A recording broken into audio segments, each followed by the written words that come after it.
নমস্কাৰ Assamese education YouTube চেনেলটোলৈ আপোনালোক সকলোকে স্বাগতম জনাইছোঁ।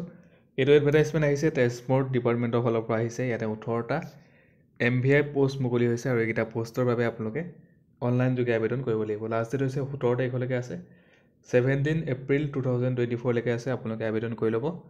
18টা ভেকেঞ্চি আছে মটৰ ভেহিকুল ইনস্পেক্টৰ চমুকে MVI।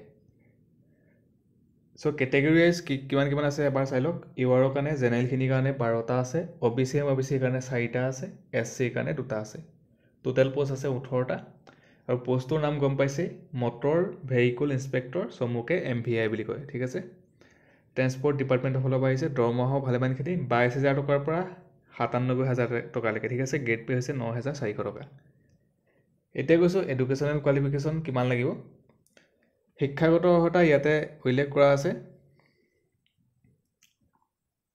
এডুকেশ্যন কোৱালিফিকেশ্যন ক্লাছ 12 পাছ নতুবা 10 পাছ, লগতে লাগিব 3 বছৰ ডিপ্ল'মা লাগিব। Diploma in automobile or mechanical ইঞ্জিনিয়াৰিঙৰ পৰা কৰা হ'ব লাগিব। ঠিক আছে, 3 year diploma in automobile or mechanical engineering from a recognise Institute of Govt of Assam, Govt of India and also duly recognized by AICTE. Age লিমিটটো হৈছে 21 বছৰৰ পৰা 38 বছৰলৈকে আবেদন কৰিব পাৰিব, 21 to 38 এজলৈকে। এজ ৰিলেক্সেশ্যন আছে।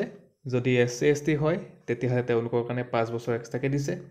OBC OBCৰ কাৰণে 3 বছৰ এক্সট্ৰাকৈ দিছে। PWD কেণ্ডিডেটৰ কাৰণে 10 বছৰ এক্সট্ৰাকৈ দিছে।